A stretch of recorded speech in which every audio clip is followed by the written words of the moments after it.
Mathematics में NCERT से exercise 4.3 पढ़ेंगे 12th क्लास के बच्चों के लिए, जो कि बहुत ही फायदेमंद होगा। तो इससे पहले हम लोग प्रीवियस वीडियो में एक्सरसाइज 4.2 तक कंप्लीट कर चुके थे। आज की क्लास में हम लोग एक्सरसाइज 4.3 हल करते हैं। इसमें हमें सारणी की सहायता से कुछ दिए हुए बिंदुओं को लेकर के त्रिभुज का क्षेत्रफल ज्ञात करना है। तो हम सीखेंगे क्षेत्रफल कैसे ज्ञात करते हैं। तो चलिए हम देखते हैं, यहाँ पर कुछ क्वेश्चन दिए गए हैं, शीर्ष बिंदु दिए गए हैं और उन शीर्ष बिंदुओं की सहायता से क्षेत्रफल ज्ञात करना है त्रिभुज का। जैसा कि आप देख रहे हैं क्वेश्चन नंबर फर्स्ट है। क्वेश्चन नंबर फर्स्ट में दिया जा रहा है निम्नलिखित प्रत्येक में से दिए गए शीर्ष बिंदु वाले त्रिभुजों का क्षेत्रफल ज्ञात कीजिए। तो क्वेश्चन नंबर फर्स्ट में भी 3 प्रश्न है। फर्स्ट नंबर है जिसमें शीर्ष बिंदु दिए गए हैं 1, 0, 6, 0 और 4, 3। ऐसे ही सेकंड क्वेश्चन इसका है। सेकंड क्वेश्चन में दिए गए हैं शीर्ष बिंदु 2, 7, 1, 1 और 10, 8। ऐसे इसका थर्ड क्वेश्चन है। थर्ड क्वेश्चन के बिंदु दिए गए हैं शीर्ष बिंदु -2, -3, 3, 2, -1, -8। तो इन तीनों प्रश्नों को हल करना होगा। ये 3 प्रश्न दिए गए हैं क्वेश्चन नंबर 1 का, फर्स्ट, सेकंड और थर्ड। इसमें आप देख रहे हैं कि कुछ शीर्ष बिंदु दिए गए हैं। इन शीर्ष बिंदुओं की सहायता से हमें त्रिभुज का क्षेत्रफल निकालना होगा। अगर आप एक त्रिभुज बनाते हैं तो त्रिभुज में शीर्ष बिंदुओं की संख्या 3 पाई जाती है, 1, 2 और 3। इन 3 बिंदुओं को मिलाने पर जो आकृति बनती है उसे हम लोग त्रिभुज बोलते हैं। तो इसीलिए यहां पर आप देख रहे हैं कि 3 बिंदु दिए जा रहे हैं। सभी प्रश्न आप देख रहे हैं बिंदुओं की संख्या कितनी दी गई है जी, 3 दी गई है। तो इन तीनों बिंदुओं की सहायता से हम लोग त्रिभुज का क्षेत्रफल ज्ञात करेंगे। अब इसका क्षेत्रफल ज्ञात करने का कॉन्सेप्ट क्या होता है, कैसे हम त्रिभुज का क्षेत्रफल ज्ञात कर सकते हैं। देखिए हम क्वेश्चन नंबर फर्स्ट बना रहे हैं, बाकी आप लोग स्वयं से हल करेंगे। तो फर्स्ट है, हम लिख लेंगे कि शीर्ष बिंदु दिए गए 1, 0, 6, 0, 4, 3। तो दिए गए शीर्ष बिंदु से बनने वाले त्रिभुज का क्षेत्रफल, इसके लिए फॉर्मूला होता है 1/2। सबसे पहले क्या करेंगे, 1/2 कर लेंगे। 1/2 करने के बाद डिटरमिनेंट्स लिखेंगे, सारणिक लिखेंगे। सारणिक में अवयव क्या होंगे, तो देखिए x की वैल्यू कितनी है 1, y की वैल्यू कितनी है 0 और फिर हम लोग अब नेक्स्ट वाला में देखते हैं x की वैल्यू कितनी है 6, y की वैल्यू 0। थर्ड शीर्ष बिंदु में x की वैल्यू 4, y की वैल्यू 3 और बाकी इधर हम लोग 1, 1, 1 कर लेते हैं, 1 कर लेते हैं। अब इसका मान निकाल लेंगे, जो मान आएगा वही त्रिभुज का क्षेत्रफल होगा। तो आगे बढ़ते हैं करने के लिए 1/2 जी, क्या करेंगे 1/2। 1/2 करने के बाद सारणी को हम 2 तरीका से बताइए हल करते हैं। हल करने का एक तरीका होता है कि इसको हम लोग प्रसरण कर लेते हैं, दूसरा तरीका होता है गुण धर्म का प्रयोग करते हैं। तो अगर गुण धर्म का प्रयोग हम यहाँ करते हैं तो आपको पढ़ाया गया कि गुण धर्म में उसी के अनुदिश प्रसरण करेंगे, इसमें शून्य ज्यादा से ज्यादा हो। तो आप देख रहे हैं कि शून्य सबसे ज्यादा कहाँ है जी, कॉलम नंबर 2 में है। तो कॉलम नंबर 2 के अनुदिश प्रसरण कर सकते हैं, या फिर चाहे तो डायरेक्टली प्रसरण ऐसे भी कर सकते हैं। बेसिकली हम मान लो कि ऐसे, यानी कि रो नंबर 1 का अनुदिश कर रहे हैं। तो पहले क्या होता है 1 लेते हैं, 1 लेने के बाद 1 जिस रो और जिस कॉलम में उसके अवयवों को छोड़ देते हैं। तो छोड़ने के बाद बचेंगे कितना 0, 1, 3, 1। इसके बाद 1 के बाद क्या होगा जी 0। तो प्लस माइनस होता है -0 लेंगे। तो 0 के बाद रो और कॉलम के अवयवों को छोड़ेंगे जी 6, 4, 1, 1। फिर +1 है, +1 कर लेते हैं। 1 करने के बाद रो और कॉलम के अवयवों को छोड़ेंगे 6, 0, 4 और 3। आगे देखते हैं 1/2, 1। यहां पर आपको पढ़ाया क्रॉस मल्टीप्लीकेशन होता है। 1 का 0 से गुना होगा 0, माइनस चिन्ह, 3 का 1 से होगा 3, फिर माइनस, क्योंकि 0 का किसी में भी गुना करें पूरा का पूरा 0 हो जाएगा। +1, 6 का 3 से गुना 18 माइनस 4 का 0 से 0, 1/2, 0 -3 होगा और -3 का 1 से गुना -3, ये तो 0 छोड़ देंगे, प्लस 18 - 0 1 से गुना 18, तो 1/2 -3 + 18 कितना हो जाएगा जी, यानी कि 15/2 कितना। तो आप आंसर के बाद जो त्रिभुज का क्षेत्रफल निकालना है तो केवल 15/2 ना लिखेंगे बल्कि 15/2 वर्ग इकाई, आंसर क्या लिखेंगे वर्ग इकाई। एक बात और ध्यान देंगे, जब आप लोग क्वेश्चन नंबर 2, 3 को हल करेंगे या फिर आगे और भी प्रश्न मिलेंगे उनको हल करेंगे, तो किसी क्वेश्चन को हल करने के बाद आपका जो आंसर होगा निगेटिव आएगा, ऋणात्मक संख्या आएगी, और आपको ऋणात्मक संख्या के साथ आंसर नहीं देना होगा। आंसर देते वक्त आप प्लस में लिखेंगे, क्योंकि केवल परिमाण से मतलब होती है कि त्रिभुज का क्षेत्रफल जो है, किसी भी क्षेत्रफल के लिए आपको माइनस चिन्ह नहीं लगाना होता है, चाहे वो आकृति त्रिभुज हो, चतुर्भुज हो, वर्ग हो, क्योंकि क्षेत्रफल ऋणात्मक नहीं होता है बल्कि धनात्मक होता है। तो अगर माइनस चिन्ह आ भी जाता है तो उसके आगे परिमाण में केवल लिखेंगे क्या, पॉजिटिव संख्या, वही वर्ग का क्षेत्रफल। तो आप लोग क्वेश्चन नंबर 1 हम बताए हैं, आप लोग स्वयं से सेकेंड और थर्ड हल करेंगे। हम लोग क्वेश्चन नंबर 2 देखते हैं।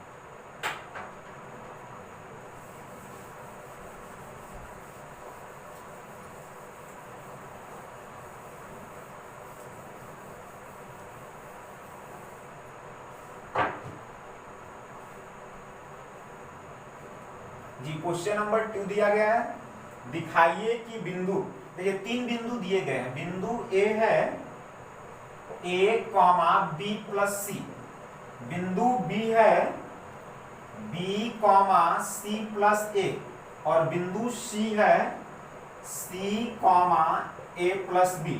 3 बिंदु दिए गए हैं, 3 बिंदु दिए गए हैं a, b और c, और आपसे बोला जा रहा है कि आप दिखाइए कि तीनों बिंदु संरेख हैं। तो संरेख के लिए आपको करना क्या होगा, संरेख के लिए इन तीनों बिंदुओं से बने त्रिभुज का क्षेत्रफल ज्ञात करेंगे। अगर क्षेत्रफल की मान 0 आ जाती है तो हम लिख देंगे कि संरेख है, क्योंकि संरेख होने का यह एक शर्त होता है, अगर 3 बिंदु दिए जाएं और बोले जाए कि सिद्ध करके दिखाइए कि ये बिंदु संरेख है, संरेख मतलब एक ही रेखा पर है, तो यह सिद्ध करने के लिए हमें त्रिभुज का क्षेत्रफल निकालना होता है, और उस त्रिभुज का क्षेत्रफल क्या आना चाहिए, 0 आना चाहिए। तो हम लोग लिख लेंगे बिंदु a, b तथा c को मिलाने पर बनने वाले त्रिभुज का क्षेत्रफल, अभी हम आपको बताया क्षेत्रफल ज्ञात करने के लिए 1/2 कर लेते हैं। इसके बाद x की वैल्यू क्या है a, y के लिए b + c, यहाँ पर x के लिए b, y के लिए c + a, यहाँ पर x के लिए c और y के लिए a + b, बाकी यहाँ पर हम लोग 1, 1, 1 कर लेते हैं। क्षेत्रफल निकालना है, क्षेत्रफल निकालेंगे यानी कि इसको हल करेंगे। हल करने के लिए आपको तरीका अनेकों बताए गए हैं, या तो गुणधर्म प्रयोग करें या तो एक्सपेंड करें। तो हम लोग लिख लेते हैं गुणधर्म का यूज करते हैं, ये C1 है, C2 है, C3 है, लिख लेते हैं C2 change C1 + C2, C2 change C1 + C2, तब 1/2, C1 को तो ऑपरेट करना नहीं है तो A, B, C ऑपरेट करना, C2 को करना क्या है, तो C1 और C2 को ऐड करके लिखना है।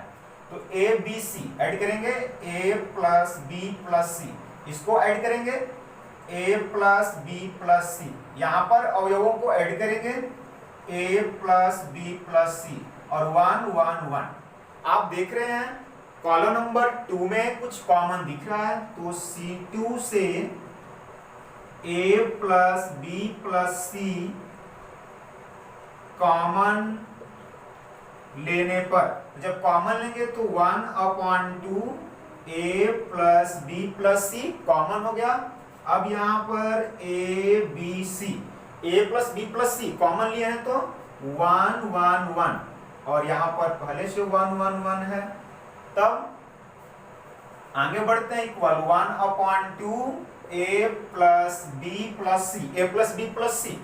चूंकि आप देख रहे हैं कि C2 और C3 के सभी अवयव आपस में बराबर है। इसके भी अवयव 1 1 1, इसके भी अवयव 1 1 1। और आप लोग पढ़े हैं प्रॉपर्टीज में कि किसी भी सारणिक में अगर किन्हीं दो रो या किन्हीं दो कॉलम्स के सभी अवयव आपस में इक्वल हो जाएं, बराबर हो जाएं, तो उसका मान शून्य होता है। इसको हम लिख लेंगे इक्वल इंटू 0, और 0 से किसी भी संख्या में गुना करेंगे जी 0 आ गया। हम आपको पहले बता चुके हैं त्रिभुज का क्षेत्रफल निकालिएगा, अगर 0 आ जाता है तो आपको बोलना होगा कि अतः दिए गए बिंदु संरेख हैं। तो सिद्ध होता है कि दिए गए बिंदु संरेख हैं। क्यों सिद्ध हो गया संरेख हैं? क्योंकि इससे बनने वाले त्रिभुज का क्षेत्रफल शून्य आ रहा है। चलिए क्वेश्चन नंबर 3 देखते हैं हम लोग।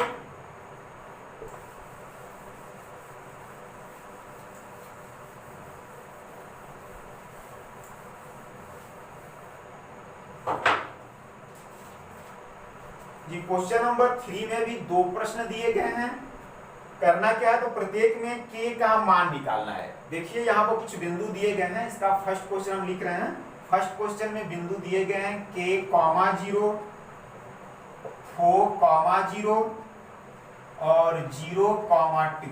ऐसे इसका सेकेंड क्वेश्चन है। सेकेंड क्वेश्चन के बिंदु है -2, 0, 0, 4 और 0, k। तो इन दोनों में से हम पहला हल कर रहे हैं, दूसरा आप स्वयं से हल कर लीजिएगा। करना क्या, यहाँ पर देखिए बिंदु दिए गए हैं और ये भी दिया गया है इन बिंदुओं से बनने वाले त्रिभुज का क्षेत्रफल कितना दिया है बाबू? 4 वर्ग इकाई है। कितना? 4 वर्ग इकाई है। इन बिंदुओं से बनने वाले त्रिभुज का क्षेत्रफल 4 वर्ग इकाई है। तो k की वैल्यू ज्ञात करनी है। उसी तरह इसमें भी इन बिंदुओं से बनने वाले त्रिभुज का क्षेत्रफल 4 वर्ग इकाई है, तो k का वैल्यू ज्ञात करना है। फर्स्ट क्वेश्चन हल करें, सेकंड स्वयं से कीजिएगा आप लोग। तो सबसे पहले हम लोग बिंदुओं से बनने वाले त्रिभुज का क्षेत्रफल निकालेंगे और क्षेत्रफल के लिए 1/2 कितना? 1/2 और x की वैल्यू के, y की value 0, x4 y0, x0 y2, फिर 1 1 1 कर लेते हैं। इसको हम लोग हल करेंगे। हल करने पर 1/2 जी एक्सपेंड कर लेते हैं। एक्सपेंड करेंगे तो k लेंगे, छोड़ देंगे रो और कॉलम के अवयवों को, तो बचेगा 0 2 1 1, फिर -0 हो जाएगा। अवयवों को छोड़ेंगे 4 0 1 1, k हो गया, 0 हो गया। फिर प्लस की बारी आती है, +1 करेंगे 4 0 0 2, तब 1/2 k, 0 का 1 से गुना 0, -2 का 1 से 2, -0 का किसी भी संख्या में गुना करेंगे पूरा 0 हो गया, +1, 4 का 2 से 8, -0 का 0 से 0, इक्वल 1/2 -2k +8। अब यहां से हम लोग 2 कॉमन कर सकते हैं, तो 1/2 × 2, 2 कॉमन करेंगे तो यहां बचेगा -k और यहां पर +4, 2 से 2 कैंसिल, -k + 4 क्या आया? तो इन बिंदुओं से बनने वाले त्रिभुज का क्षेत्रफल। लेकिन प्रश्न में दिया गया है कि क्षेत्रफल 4 वर्ग इकाई है। तो अकॉर्डिंग टू क्वेश्चन हम देख रहे हैं कि -k + 4 की वैल्यू दी गई है। कितना? 4 दी गई है। हम आपको पहले से बताया है कि त्रिभुज का क्षेत्रफल हमेशा धनात्मक होना चाहिए। हो सकता है कि धनात्मक है या ऋणात्मक, इसलिए इसको हम लोग क्या करते हैं? परिमाण। ये परिमाण होता है, मॉड में लिख लेंगे, सारणी का चिन्ह बल्कि मॉड है। तो -k + 4 = 4। जब ये परिमाण यानी मॉड का चिन्ह हटाएंगे तो -k + 4 इक्वल ये प्लस माइनस हो जाएगा, +-4। एक बार प्लस चिन्ह लेने पर, एक बार माइनस चिन्ह लेने पर, तो पॉजिटिव लेने पर -k + 4 = 4, -k इक्वल ये 4 उधर जाएगा तो -4 होगा, यानी 4 - 4 अर्थात 0, या k इक्वल 0। कब k का वैल्यू 0 आ रहा है? जब हम पॉजिटिव ले। और अगर निगेटिव लेते हैं, निगेटिव लेने पर ऋणात्मक चिन्ह लेते हैं तो माइनस के प्लस 4 इक्वल माइनस 4, माइनस के इक्वल ये प्लस 4 है, उधर जाएगा माइनस 4 और माइनस 4 मिलकर के -8 यानी कि के इक्वल 8। तो के की वैल्यू क्या होगी 0,8। तो आपका आंसर होगा के इक्वल 0,8 यानी के का मान क्या हो सकता है, या तो 0 हो सकता है या तो 8 हो सकता है। चलिए हम आगे क्वेश्चन पढ़ते हैं। चूंकि आप लोगों को पहले हम बता चुके हैं कि क्वेश्चन नंबर 1 कंप्लीट कर रहे हैं, थर्ड का क्वेश्चन नंबर 2 स्वयं से आप लोग हल करेंगे। क्वेश्चन नंबर 4 हम लोग देखते हैं।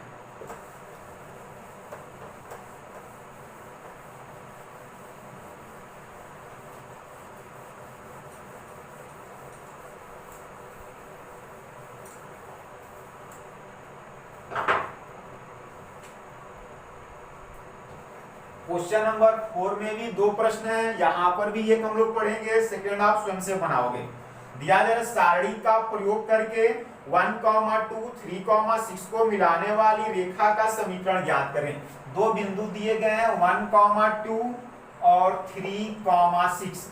तो इन बिंदुओं को मिलाने पर एक रेखा बनेगी। आपको पता है कि अगर 2 बिंदु को हम लोग आपस में मिलाते हैं, कहीं भी 2 बिंदु ले लेते हैं, इन बिंदुओं को आपस में मिलाते हैं तो रेखा का निर्माण होता है। तो बिंदु दिया गया 1, 2 और 3, 6। इन बिंदुओं को मिलाने पर जो रेखा बन रही है उस रेखा का समीकरण देना है। तो अभिष्ट रेखा का समीकरण देखिए कैसे हल करेंगे। अभिष्ट रेखा का समीकरण देखिए सारणी विधि से देना है तो x y लिख लेंगे। क्या लिख लेंगे, x और y। x के नीचे x, y के नीचे y, x के नीचे x, y के नीचे y, यानी x की वैल्यू 1 है, y की वैल्यू 2 है, x की वैल्यू 3 है, y की वैल्यू 6 है। और फिर यहाँ पर जैसे हम लोग त्रिभुज के क्षेत्रफल के लिए करते थे, यहाँ भी 1, 1, 1 कर लिए। इसको एक्सपेंड करते हैं तो x प्लस चिन्ह होता है, रो में जो अवयव है कॉलम में जो अवयव छोड़ देंगे 2, 1, 6, 1। फिर ये माइनस होता है y, अवयवों को छोड़ेंगे 1, 3, 1, 1 प्लस 1। तब जाकर के आप देख रहे हैं प्लस 1 लिए हैं, रो और कॉलम के अवयवों को छोड़ते हैं 1, 3, 2, 6। हल करेंगे x 2 का 1 से मल्टीप्लीकेशन 2 माइनस 6 का 1 से 6 माइनस y 1 का 1 से 1, 3 का 1 से माइनस माइनस चिन्ह लगा करके प्लस 1 का 6 से और 3 का 2 से जी x 2 माइनस 6 ये हो जाएगा -4। यहां पर आप देख रहे हैं माइनस y 1 माइनस 3 कितना होता है -2। 6 में से 6 घटेगा 0 हो जाता है, 6 में 6 घटेगा कितना होता है 0, और 0 से 1 का गुना 0। देखिए यहाँ पर रेखा का समीकरण 0 होता है, यहाँ पर थोड़ा मिसप्रिंटिंग हो गई, ये 0 होता है इक्वल 0। तो यहाँ पर हम लोग x -4 यानी -4x माइनस y का गुना -2 से करेंगे प्लस 2y इक्वल 0। अब आप चाहें तो यहाँ से -2 कॉमन कर सकते हैं। अगर -2 हम लोग कॉमन करते हैं तो यहाँ पर 2x माइनस y इक्वल 0, या -2 को भी उधर कर देंगे तब 2x माइनस y इक्वल 0। तो ये होगा रेखा का अभिष्ट समीकरण। आप लोग इसका सेकेंड पार्ट क्वेश्चन नंबर 4 का ये फर्स्ट पार्ट था, सेकेंड पार्ट आप लोग स्वयं से बनाएंगे। और सेकेंड पार्ट में क्या दिया जा रहा है कि बिंदु है 3, 1 और दूसरा बिंदु है 9, 3।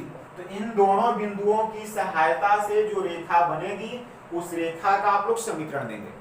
नेक्स्ट क्वेश्चन देखते हैं, क्वेश्चन नंबर 5।